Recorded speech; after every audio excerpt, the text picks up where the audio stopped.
Meron pa ako, meron pa, Mr. Gamit sa eskwela. Ako na po. Ay.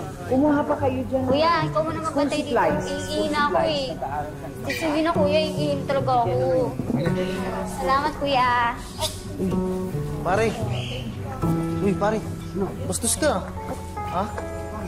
Siningit-singitan may asawa ko eh. Ha? Uy, bastos ka ba? Hindi nga ako sumingit eh!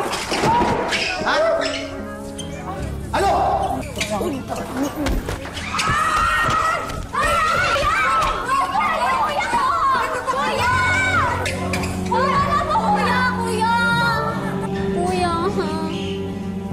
Anak, huwag ka naman kasi sanang ganyan. Hindi pang pagkain. Tama na, kuya! Ako? Ako pa may gawa nito? Eh, marami pa naman pagkain. Hindi ka mauubusan. Ikaw, sinabi ko na sa'yo, huwag mo na akong gayain dito eh! Sorry na, kuya. Anak, binibigyan lang natin ng pagkakataon ng mga... Huwag ka naman ganyan kay Mother Superior.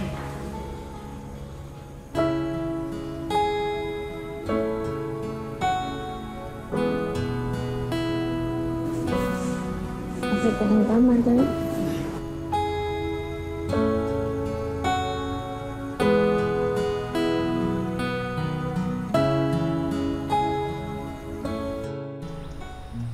Pangarap ni Jane ang makapagtapos sa eskwela at tila sagot mula sa langit na mabigyan siya ng pagkakataong mag-aral.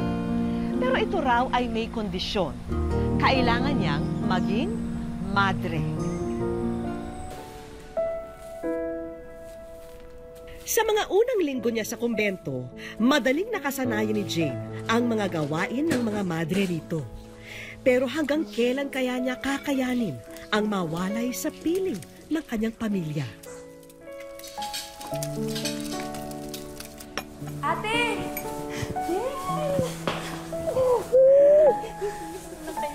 Jane, ano? O, kumusta ka na? Parang nangangayayat ka. Kumakain ka ba na maayos? Ako, maayos naman po ako. Miss na miss ko lang talaga kayo. O, JR, akala ko ba na-miss mo ate mo? JR, kamusta na ang kapatid kong pogi? Ate. Halika na. Opo kayo dito. Marami pa tayong pagkukwentuhan. Sige. Sige dito. Alam mo, kaya pumasok ang ate mo dito para makapag-aral siya. Scholar kaya siya ng mga madre. Pero kung gusto ko, at saka kung makakapasa ko din sa 5 taon na pag-testing sa amin, pwede kong ipagpatuloy at maging totoo akong madre. Gusto mo ba talaga yon, ate? Maging madre? Sana. Kung kakayanin ko. Kaya lang kasi nahihirapan ako eh. Kasi miss na miss ko talaga kayo eh. Miss na miss ka na rin namin, ate.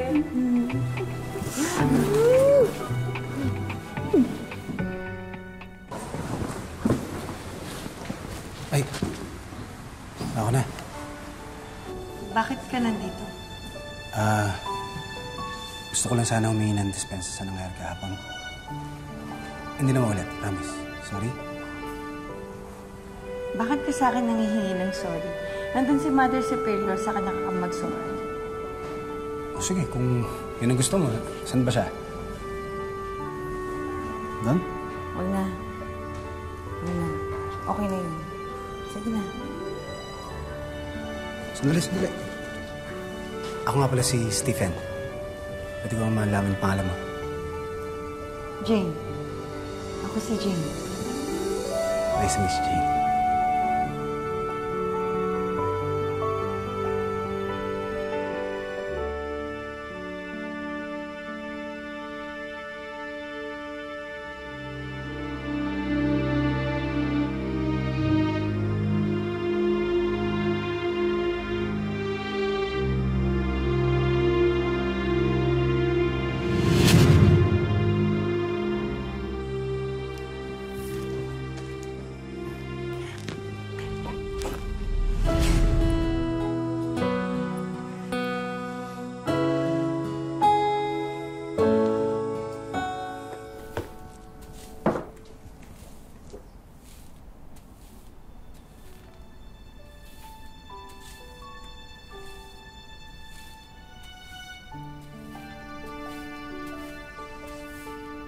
Ako nga pala si Stephen. Nice to meet you, Jane. Jane? Hi. Sorry po, sister. Sorry po. Ginulat ba kita? Hindi ko sinasadya. Hindi po. May iniisip lang po ako. Kasalanan ko. Sorry po. Napapansin ko nga, itong huling mga araw parang distracted ka. May problema ba? Namimiss ko lang po kasi ang pamilya ko. Ang nanay ko.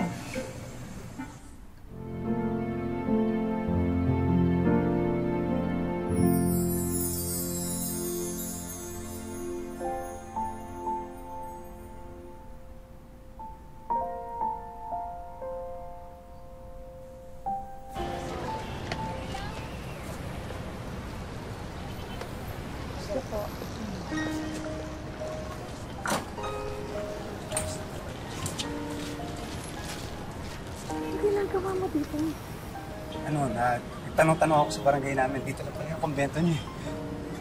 Ano ngang ginagawa mo dito? Sinundan kita. Bakit? I love you, Jane. Mahal kita.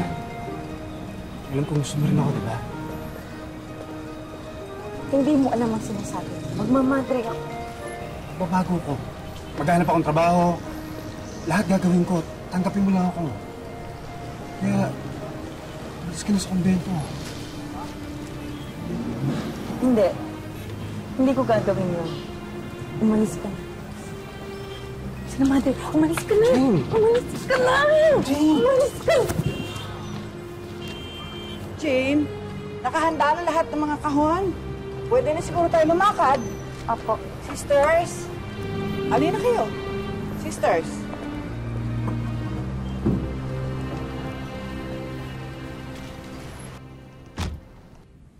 Diyos ko, bigyan mo ako ng lakas upang paglabanan ng tuksong ito.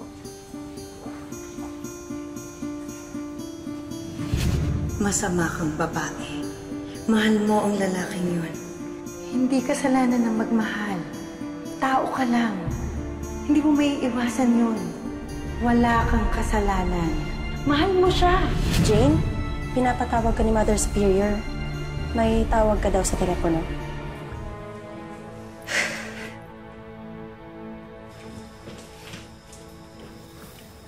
Thank you po. Hello? Hello? Ate!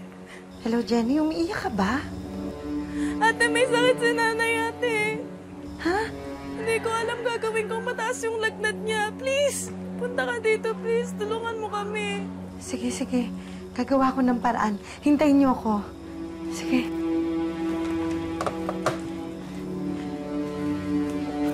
Mother, si nanay, may sakit daw po.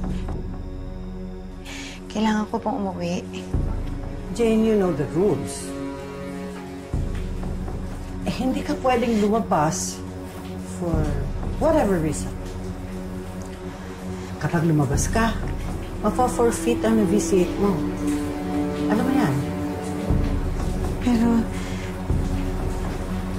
Pero si nanay po eh. Jane, nasa iyo pa rin naman ang choice. Pwede ka namang lumabas, pero hindi ka na maaaring bumalik kay ng mom. I'm really very sorry.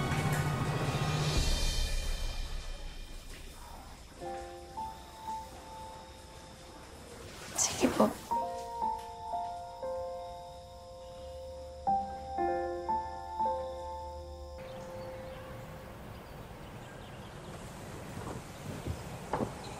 Jane, ikaw muna may iiwan dito.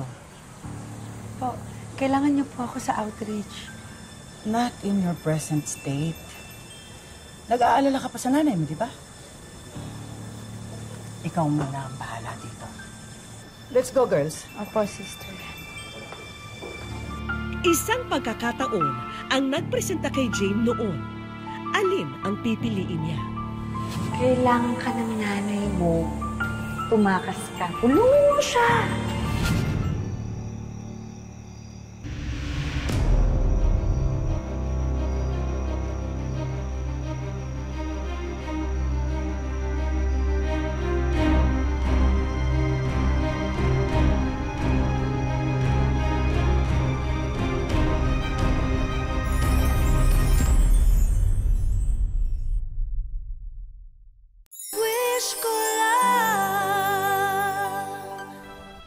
Kung hindi naman mabibisto ang lihim niyang paglabas-masok sa kumbento, paniwala ni Jane na walang magiging problema. At kung sakaling mahuli man, hindi naman daw siguro siya kagagalitan ng husto dahil hindi naman masama ang hangarin niya sa pagtakas dito.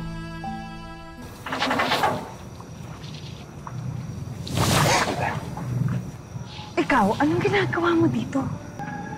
Halos araw-araw ako dumadaan dito. Alam mo na, baka sakaling matsambahan ulit kita. Umalis ka na, please. Kailangan ko umuwi sa amin. Bakit? May sakit ang nanay ko. Kailangan niya ng tulong ko. Samahan na kita. Alam mo, alam ko yung mga pasikat dito, tsaka maraming loko dito. Alam ka?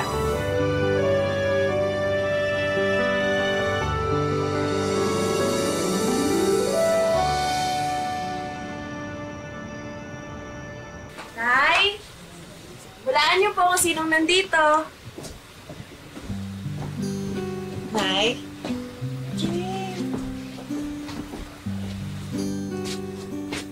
Ano nangyari, Nay?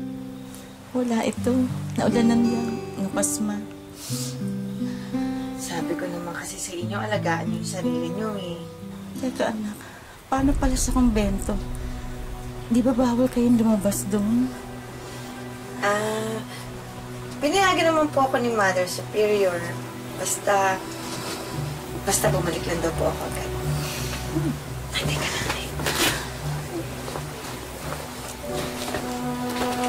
Anak ko na. Nay, naipon ko po yan sa allowance ko. Huwag kang mag-alala. Ang alalahanin mo ang magpagaling. Nagaling na ako, anak. Kasi nakita na kita eh. Maraming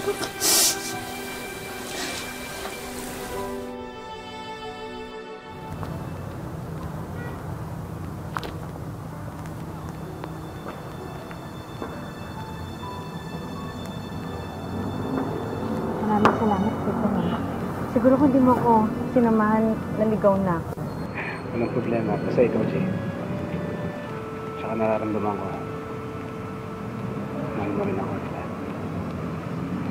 Hindi. Umalis ka na. Umalis ka na. Huwag ka nang babalik. Sige na, umalis ka na. Umalis ka na. Oh.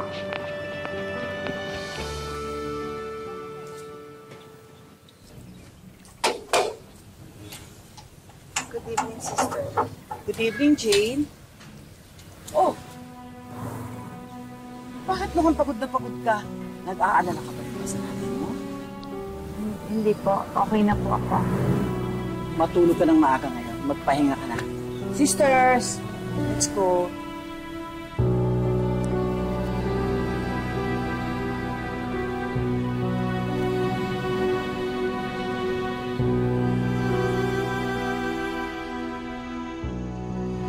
Sinungaling ka.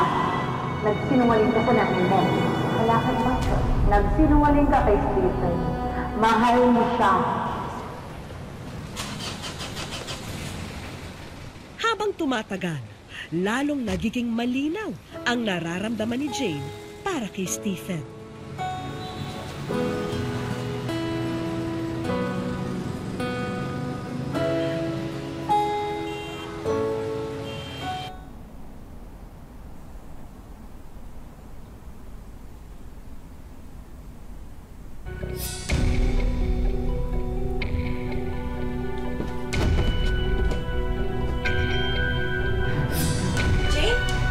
Jane!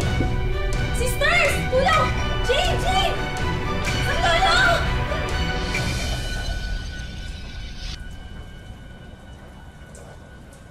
Mother? Ano po nangyari? Nawalan ka ng malay. Bababa pala ang blood pressure mo.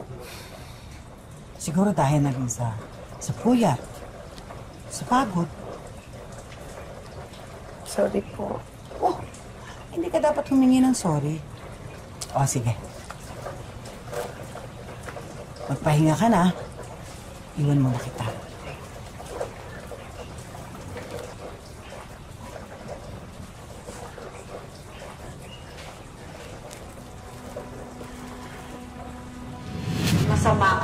babae. Sinungaling ka. Umiibig ka, walang masama doon. Makiramdam ka. Ano ang nasa sinapupunan mo?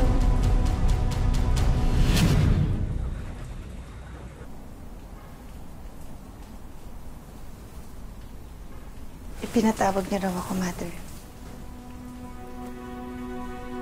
May nakapag-report sa akin na lumalabas ka raw tuwing wala kami. Ito ba ito? Kailan mo ito ginagawa? Wala po. Nung nagkasakit si nanay. You know the rules, Jane.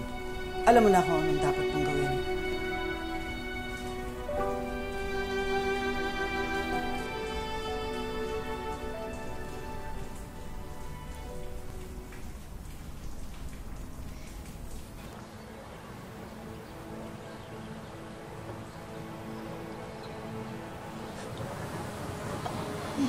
Sorry po. Ako din, Jane. Ako din. Hindi ko po kayo gusto saktan. Alam ko. Pagpalain ka nawa ng Diyos. At gabayan ka niya lagi.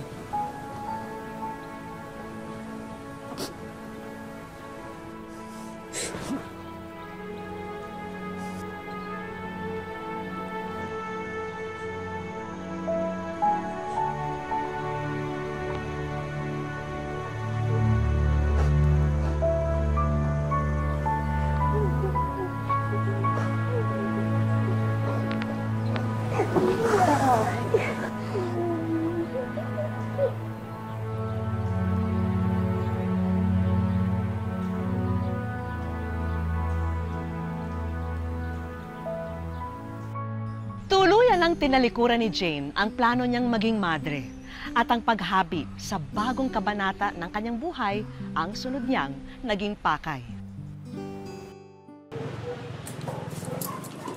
Jane, nakapagpa-check up ka ba kahapon sa center? Di pa po eh. Tinutulungan ko kasi si Stephen makahanap ng pagtatrabahuan niya.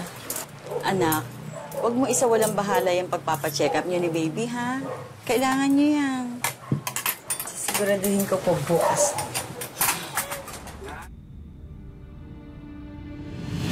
Kala mo ba ay ganun lang kadali yun? Pinagbabayaran ng lahat ng kasalanan. Napakalaki ng kasalanan mo!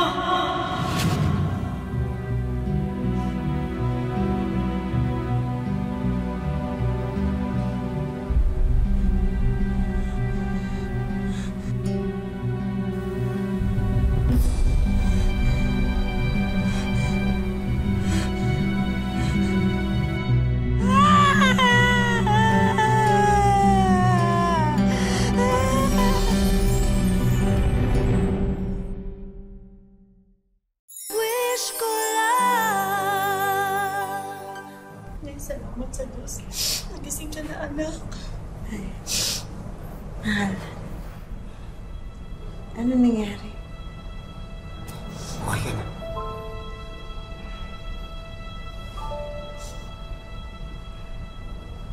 May dugo. Pinubo ako.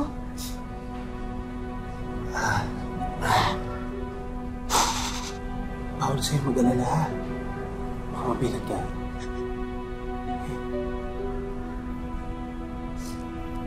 Pinubo ako. Yung baby ko. Yung baby.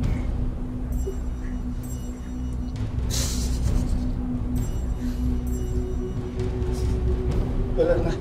Wala na siya. Baby ko. Baby ko. Baby ko. Wala na, baby. Hindi. Hindi yung baby ko. Yung baby ko. Nasaan yung baby ko? Baby ko.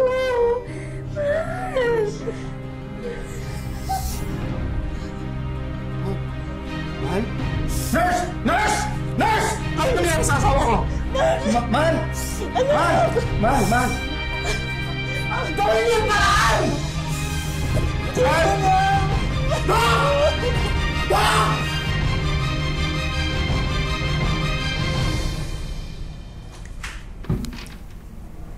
Jane, anak, may bisita ka na. Naiwan ko na pa muna kayo.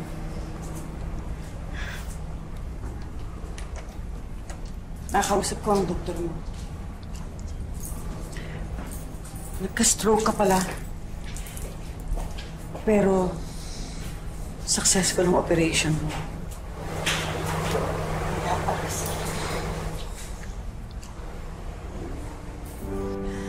Ang Diyos ay hindi mapagparusa.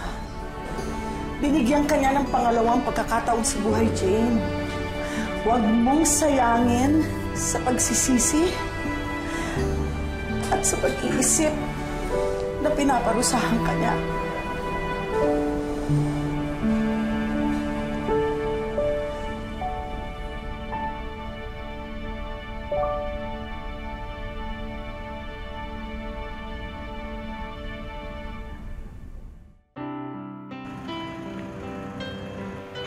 Sa General Trias, Cavite ngayon, namumuhay ng tahimik si Jane. Nakikitira sila sa kasintahan niya na si Stephen sa bahay ng kapatid nito. Malaki raw ang pasasalamat ni Jane sa ipinakitang pagmamahal at suporta sa kanya ng boyfriend niya sa panahon na nasa bingit siya ng kamatayan.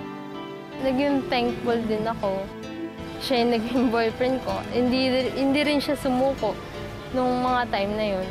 Kasi kung if ever na hindi siya yun, siguro baka wala na rin ako ngayon. Naglabang ko kasi nung time na yun na huwag siyang pabayaan. Kaya dasal ko na sana wag naman siya kunin agad. Mahal na mahal ko siya. Pumapasok araw-araw sa call center si Stephen, kaya naiiwan sa bahay si Jane. At para makatulong sa gastusin, siya naman ay naging abala sa pagiging online tutor. So, what time do you want to start the class on Friday? At siya na rin ang bahala sa mga gawaing bahay. Sa kanyang pinagdaanan noon, pinilit ni Jane na intindihin ang kahulugan ng lahat at tanggapin ang pagsubok. During na nasa loob ako ng ospital, kini-question ko si God kung bakit nangyari sa akin lahat yun. Inisip ko na challenge lang ni God yun sa akin, kung mag-i-stay akong faithful sa Kanya. Pero isang bagay ang nakakadulot ng sagabal kay Jane. At ito ay ang posibleng epekto ng operasyon niya noon sa kanyang paningin. Pagkatapos ng opera, hindi na ako makadiretso ng lakad. Hindi na ako makaalis sa bahay mag-isa. Kailangan may kasama ako. Para sa magkasintahan, lalong pinagtibay ng nakaraan ang kanilang pagsasama. After that, na-realize ko, nandyan siya, nandyan yung family ko. Hindi siya nawala sa akin. So gusto ko sanang pakasalan siya pagdating ng araw na yan. After ko lumabas ng kumbento, ang dami ko na-realize na siguro hindi ko calling yun. Siguro kailangan ko magkaroon ng family na ako mismo yung bubuo, saka yung partner ko.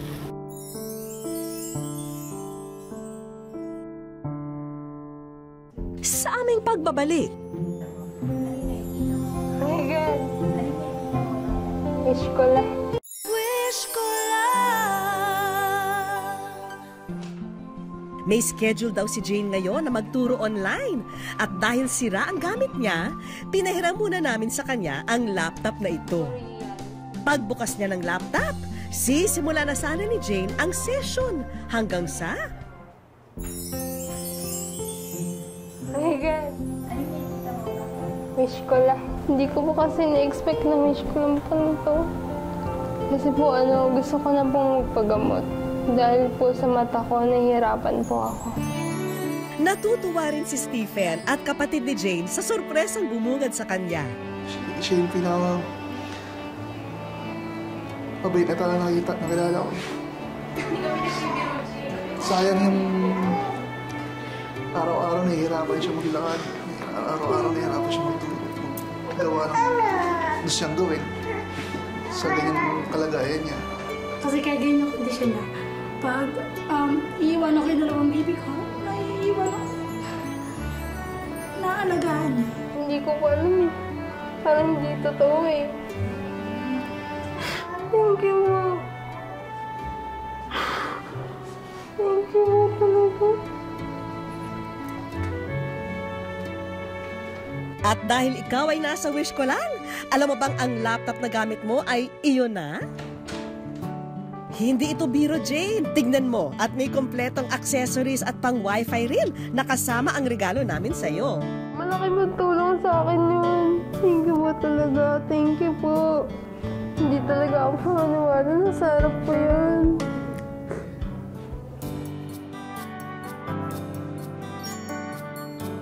Dinala namin si Jane sa isang optical shop para mapasuri ang kalagayan ng kanyang paningin.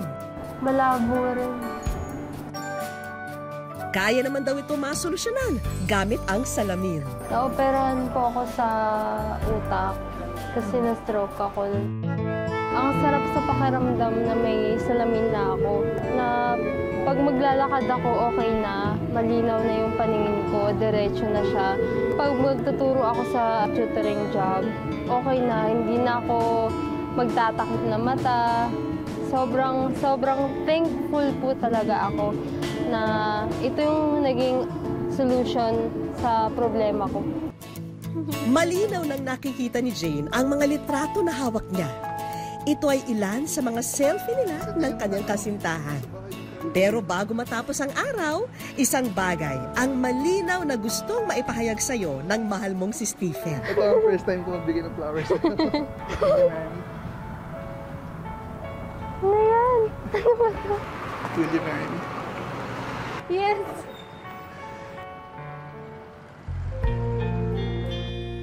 Malaya raw tayong pumili kung ano ang gusto natin sa buhay.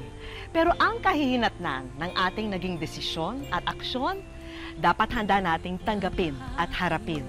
Dahil ito ang kapalaran na tayo mismo ang umukit.